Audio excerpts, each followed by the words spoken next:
Hey friends, today I want to talk about something that's been heavy on my heart and honestly on my stomach too. I have been on a journey lately to change the way that I eat and take care of my health. I've done some videos on it here in the recent past. I'm not just looking to lose weight or look better because my body is literally screaming at me to stop ignoring it. This is going to be kind of hard to talk about, but I'm going to throw some things out there. Let me know in the comments if you've ever dealt with something like this before. I have dealt with stomach issues for years.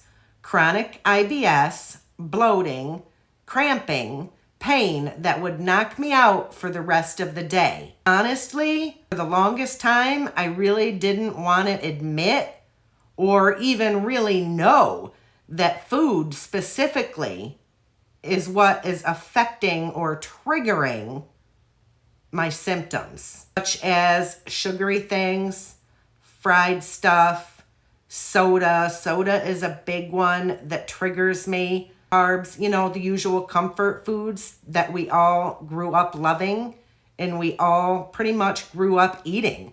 When I was younger, I could eat those things and I didn't have the problems that I do today. But as I get older, these problems are multiplying. So I finally made a decision that I need to cut them out. So it's not to diet in a trendy way, but eliminate them for my health, such as soda. I'm actively trying to cut back on my coffee intake because those are things that I know are triggering me. For my sanity, and I am just tired of living in pain, I have to learn to be more disciplined. And simple. I have to take accountability and be more disciplined in what I eat, what I eliminate, and that is not easy because I have an addiction per se. I want to eat those things, but I know that physically I cannot. But here's the thing that nobody really talks about, the elephant in the room, so to speak. It's so hard to make these changes when the people around you don't seem to get it. And what I'm talking about when I say that are your loved ones, your family members.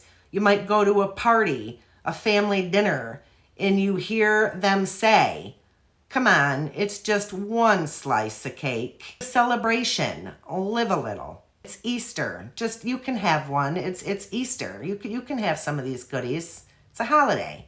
Those little remarks that family says to you or friends or anybody in your life, you wouldn't say that to an alcoholic or a drug addict or somebody with any other addiction. You wouldn't say, "Oh, just go ahead and have one. You've done so good that you should celebrate and have one." So I know that they mean well, but what they don't see is what happens after I eat that cake, after I eat that cookie or that treat. It's cramping, it's burping, it's inflammation. It's the spiral of shame when the scale goes up. And it's not just because I'm obsessed with numbers, because I don't want to be, but it's because my body physically reacts to those things. I've noticed that soda makes it worse. If I drink a soda, it causes more gas. My issue is it sits here under my breastbone. And I feel literally like I am having a heart attack or I am going to die. And I know it's not a heart attack. It's gas that's trapped here. I don't know what's causing it. I have absolutely no idea, but I know what things make it worse. So it's not necessarily about willpower for me. It's about survival. It's about listening to my body when it says, please don't do this to me again. And people don't understand that. I try to explain to my boyfriend when he tells me, just go ahead and eat one. You can have one. You don't understand. It physically hurts me to eat that. I hurt regardless of if I eat or if I don't. But if I eat that, it makes it 10 times worse. For the last few weeks, I have had excruciating stomach pain. Literally the kind where you think you're dying, and frankly, I wish I would, because it would be a heck of a lot easier than suffering with this god-awful stomach cramping and pain that I am. So if you have ever felt this way, whether it's IBS, food allergies, autoimmune stuff, or even just working on your weight, you are not alone. Even, with food obviously, I've related it to an alcohol addiction or a drug addiction, and obviously it's different. But for us, it's the same, because we are trying to change our lifestyle and no one is around you is changing theirs. It can feel isolating. Like you're swimming upstream and everyone else is floating down the lazy river with their snacks. It kind of sucks. It makes it hard. And I get so frustrated, want to scream and say, I cannot physically eat that. It causes me physical pain. But I want to remind you and myself that this journey is valid, that you are not alone. You are allowed to make the choices for your health, even if it makes other people around you feel uncomfortable. So don't be afraid to say no. Don't be afraid to speak up. Raise your voice if you have to, and remind them that it's not about not eating it. It's about it physically making you sick. You are allowed to say no, even when it's awkward, and you are allowed to prioritize your well-being over somebody else's temporary feelings. Now, I love the people in my life, and I understand they like their goodies. I'm good with that. I just personally cannot eat it, and I have to discipline myself.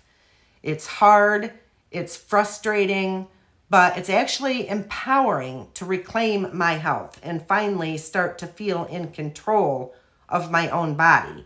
Right now, I feel like I have no control. It doesn't matter what I eat or what I don't eat, I'm in pain. But there's certain things that make it worse. So those are the things I am actively trying to get right out of my life. But I want you to also feel in control. Keep going, set those boundaries, educate when you can, and walk away if you need to protect your own peace. I see you. I am with you.